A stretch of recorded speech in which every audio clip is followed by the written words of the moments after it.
Hi folks, it's Switchback. If you've been curious about going hiking, this video is going to show you how to go for your first hike. This information is primarily United States based, but a lot of this information is going to be relevant worldwide. Please excuse the weather here. Sometimes we just have to get out no matter what the weather looks like, but if I hear thunder, I will be moving inside. This video is going to cover a lot, and I have other videos that will cover some things more in depth, and I will link those down in the description below. First, I'd like to cover some terminology that you'll see when you're looking at trails and getting information. First one is trail conditions. And so this is the current state of the trail. Some trails are going to vary more than others, but if it's super muddy, if there's water along the way, especially if you're going backpacking, if there is snow, if there's a tree that's fallen across that hasn't been cleared yet, if there's a lot of exposure, which means that there's a lack of shade or lack of protection from wind. An itinerary is something you'd want to leave behind for someone who, just in case something does not go right and you need to be found with some help, they have something to tell somebody. So you can even text this to someone, put, what trails you're taking out of what trailhead, and we'll define that in a minute, what you're wearing, what your car looks like, when you should be back and when they should be worried, and don't forget to text them when you get back. The joys of modern technology, this doesn't necessarily have to be someone that's local. A trailhead is going to be the start or finish of a trail, and there will oftentimes be parking, maybe bathrooms, a map of the area, trash cans, but none of these should be necessarily relied upon. Usually you can find information online. And there's our thunder. We'll be going inside now. Let's try to pick up where we left off. All right, we're giving this another go. The lightning risk is gone, knock on wood, for the day. So here's hoping, but certainly prepared to exit again if needed. Resuming content now. You should always have a map ahead of time, but if you are at the trailhead, you can always snap a picture of the map that's provided. Out and back trails. So these are trails where you start at one point, you go out, whether it's to the end of that trail or not, turn around and retrace your steps. A loop trail is going to be where you start and stop at the same point, but what you do is you go in one direction and it goes in a full loop, one way or the other. And so you will not be retracing your steps. A lollipop trail is kind of a combination of those two. And so usually there's like a stick and then the circle of the lollipop. So you'll have like an out and back point, and then you'll do a loop at the end and then come back the same way that you came on the out and back section. Technical terrain. So the more rocks, roots, sand, and other challenging aspects that are in the ground, the trail, the more technical it is. So if it's a more smooth trail, it's considered less technical. Permits. Occasionally, a day hike will require a permit. This is more common in national parks on really, really popular trails such as Angel's Landing in Zion or Half Dome in Yosemite. But it's always good to just double check just to be sure ahead of time. If the trail crosses some private property, you may very well need to get a permit ahead of time. So where will you go? If you are starting from scratch and have no idea where to go, here are a few ideas. First, you can Google, especially if you're in like a national park, you will find lots of information about trails that are there. But if you're visiting a new area, you can always Google trails in, Santa Cruz or trails in Milwaukee or wherever you're going. You can use Google Maps and look for like bike paths or green areas, or sometimes you'll actually see trails on there. You might even see agricultural areas where it's okay to walk, but this can be a good starting point and give you something to look up. So if you see like a green wilderness area, you can then take that and Google that wilderness area and see what's available. You may have heard of an app called All Trails. It's also a website. This is a crowdsourced app for finding trails. And so what that means is that it's all user input. So some of those trails are going to be illegal trails, or they're going to be ones that don't actually exist, or they go across property lines. And so I would never, ever encourage anyone to rely solely on the information that's on All Trails, but it is a wonderful starting off point. And what I mean by illegal trails are user-created trails, whereas legal trails are designed by professionals and built by either park employees or volunteers. Always verify on the official site for the area for where you're going, and this is where Google is your friend. I will say one of my favorite aspects of all trails is the comments, because again, going back to conditions, especially on trails where conditions can vary widely, it's really nice to be able to see recent comments where like let's say that it's fall and maybe there's snow. Somebody may have recently taken that trail and commented that there's snow. Or if you need a hike with a water source, people will say, you know, oh, this creek has dried up, or lots of water available, all kinds of information. Another option for finding places to go for hiking is to join a hiking or walking group. And you can learn lots of different places this way, and of course meet people with common interests. When my son was little, I did a lot of hikes and walks with a mommy group that I was a part of. This is a great way to learn a lot about hiking because you're going to have people with all different experiences and experience levels. Now, speaking of people, are you going to go with people or are you going to go alone? If you're going to go with other people, it's important to be realistic about your experience and your abilities. And this is easier said than done when you're afraid to disappoint people and you're really excited and eager and you really want to get out there. But the truth is, it's about your safety. And if you end up overdoing it, or even worse, risking your safety, you're less likely to want to go hiking again after that. Set yourself up for success. So let's talk about considerations when you're choosing a trail.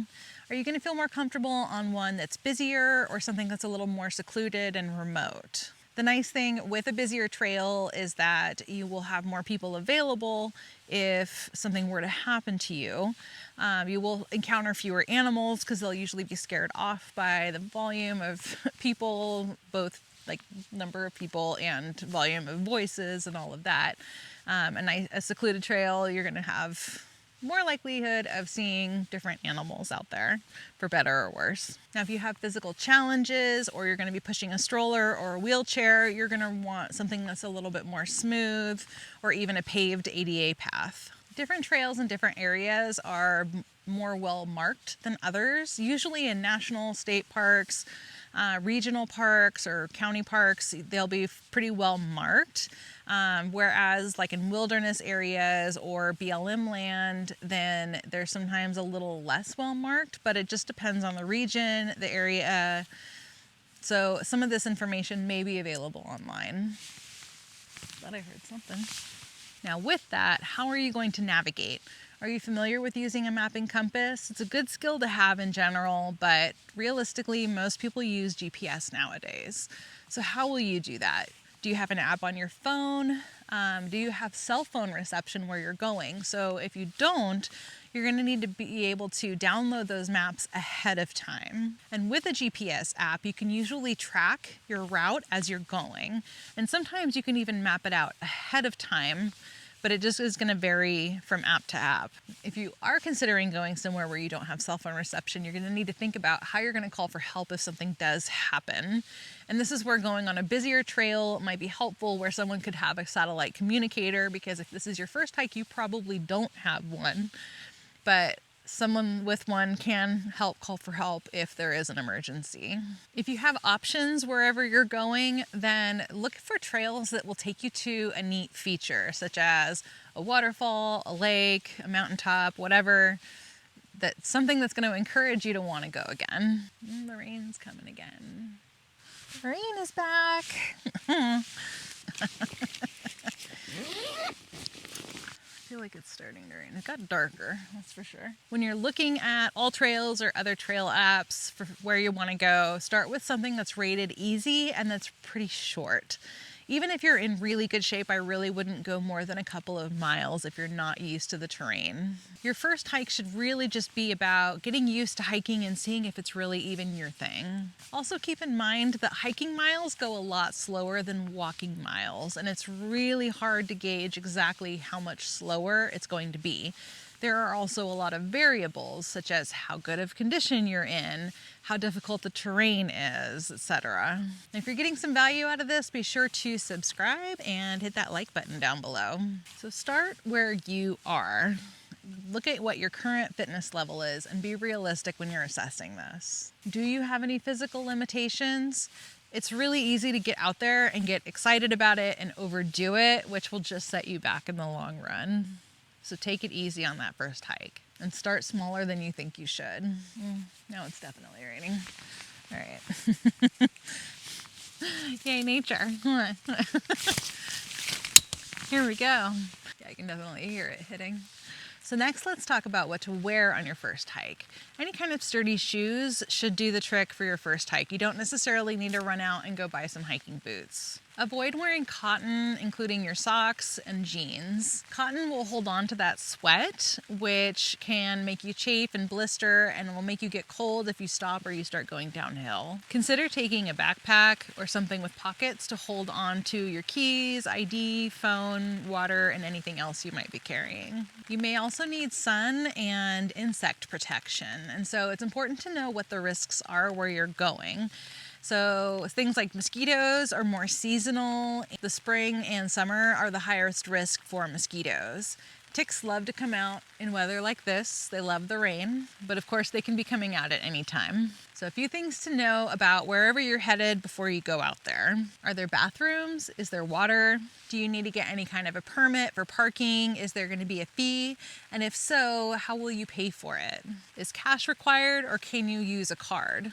You might even be able to borrow a permit from your local library. For example, here in California, a lot of the libraries will have state park passes for lending out. How do you get to the trailhead? And do you have good directions with you, especially if you might lose service on the way out there? What animals are out where you're going, and what do you do when you encounter one? Are you going to take a dog with you? Are they allowed where you're going? And do they need to be on a leash? The conditions, such as the weather, don't have to be perfect. It's not perfect today, but here we are. My one hard and fast no is going to be thunder and lightning, as you saw earlier. The only exception to that is if I am hiking downhill to get away from it. I will go in high winds if there aren't a lot of tall trees. Like here, I would not do it. If there are a lot of branches that can get knocked down, people do get killed from stuff like that. Now, some of my favorite hikes are in the rain, but if you do this, you're going to want to have the right gear with you. So a good raincoat, solid footwear with good traction, and probably a nice warm change of clothes in the car. If it's summer, then you're probably going to want to go for some early morning hikes to avoid the heat of the day. Whereas in the winter, you might want to do a midday or early afternoon hike. Just make sure that you have plenty of time to get back well before the sun goes down. When you get to the trailhead, make sure that you are parked legally. Now, illegal parking can damage the terrain and it can block emergency vehicles, and you may get ticketed or towed. I'm so glad I brought my umbrella. Oh my goodness. It really is so pretty out here though when it rains. I love it. Now, once you're on your hike, be sure to carry water with you, even if it's a short hike and even if there's supposed to be water along the way, whether it's a natural source or water fountains. Things happen. This umbrella thing is super fun. We're going to switch hands now. Pay close attention to your surroundings and take it slow. There will likely be more beauty around you than you realize if you're paying attention. So look at the rocks, the moss, the lizards, the squirrels. There's all kinds of stuff out to check out. Stay present and take it all in. Anything you take with you needs to leave with you, and that includes water bottles, toilet paper or tissue, dog poop, food peels, nutshells, etc. Plan ahead and take a baggie with you to put trash in if you're taking anything that might create trash. Now, if there are not trash cans at the trailhead, then you need to take that trash home with you and dispose of it there. Even if something is considered biodegradable, it's still not native to where you're going most likely, and it can do more damage than you might realize. If you're not willing to pack it out with you, then don't take it in the first place. This also goes for dog poop. Inevitably, if you take a dog on a hike, they're going to poop. Be prepared to take it out with you. Please don't just leave it on the trail, even if you're going to supposedly come back for it later. Know that it's always okay to turn around earlier than planned if you're not having a good time, if you're getting exhausted.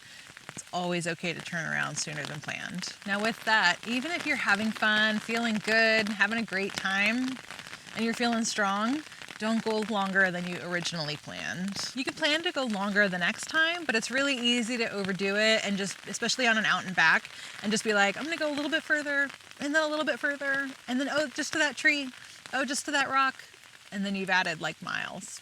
And then you have to retrace all those steps.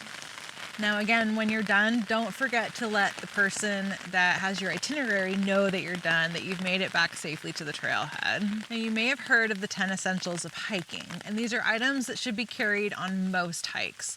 The reason I say most is because for your first couple of hikes, you're probably not going anywhere that's especially high risk, where you might be stranded for the night. At least I hope you're not choosing trails like that. Those first hikes should really be in places where the risks are minimal and help is easily accessible. Now the 10 essentials are food, water, shelter, clothing and insulation, repairs and knife, fire, lighting, navigation, sun protection, and first aid. I always forget one. And I explain more about those up here. As you gain experience, you start going on longer, more challenging hikes. These items are absolutely critical.